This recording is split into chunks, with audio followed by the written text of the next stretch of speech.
Hi, என் பேர் ஆண்டோ விஷாட். நான் ஃபிசியோதெரபிஸ்ட்டாக இருக்கேன். நான் ஏபி ஃபிசியோதெரப்பியில் ஒர்க் பண்ணுறேன். ஸோ, இப்போ நிறைய பேர் வந்து ஸ்பைனல் கார்ட் ப்ராப்ளம்ஸ்னால சஃபர் ஆகுறாங்க.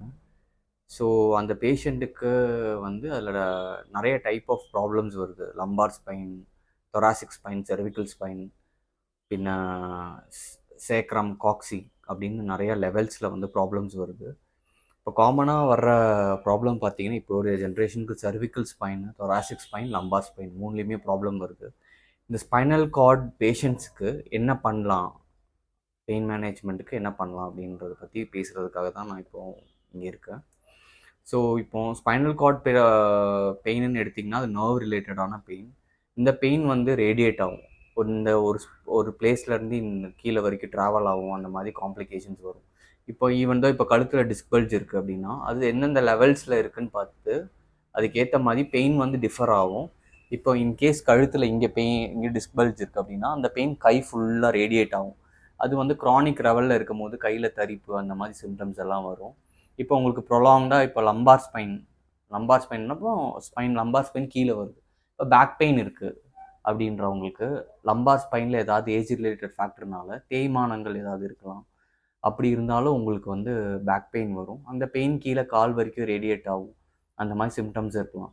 ஸோ பெயின் வந்து அதுக்கேற்ற மாதிரி டிஃபர் ஆகும்.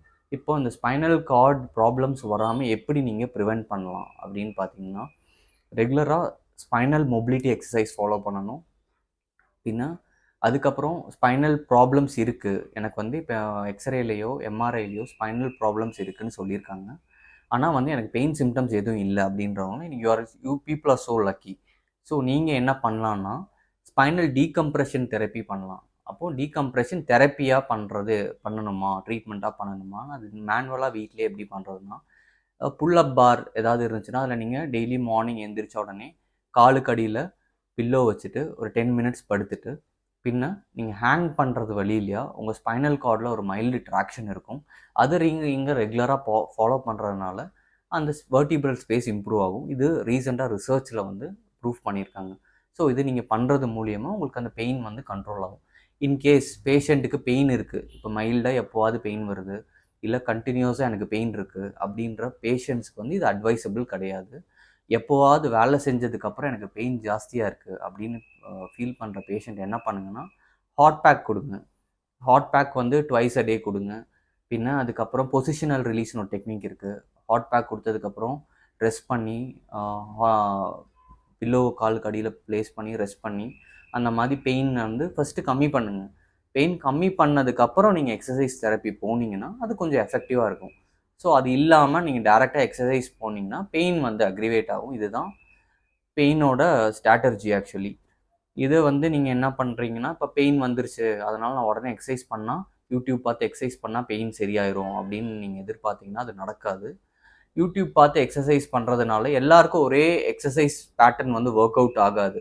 நீங்கள் ஒரு ஜென்ரலாக ஒரு ஃபிசியோதெரபிஸ்ட்டை பார்த்து கன்சல்ட் பண்ணுங்கள். நீங்கள் என்னென்ன ப்ராப்ளம் இருக்குது அவர் கூட உட்காந்து அசஸ் பண்ணுவார். அசஸ் பண்ணி அந்த ப்ராப்ளம்ஸ் என்னென்னு ஃபைன் பண்ணுங்கள். எவிடன்ஸ் பேஸ்டாக சில டெஸ்ட்ஸு இல்லை ஸ்கேன்ஸு ரிப்போர்ட்ஸ் எடுத்துகிட்டு வர சொல்லுவார்.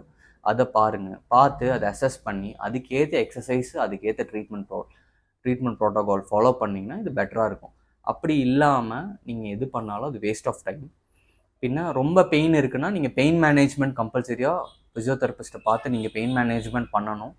அதுக்கப்புறம் நீங்கள் எக்ஸசைஸ் உங்களுக்கான ப்ரோட்டோகாலை வாங்கிட்டு நீங்கள் ரெகுலராக ஃபாலோ பண்ணுற வழியாக நீங்கள் இதிலேருந்து வெளியே வரலாம். Okay, thank you.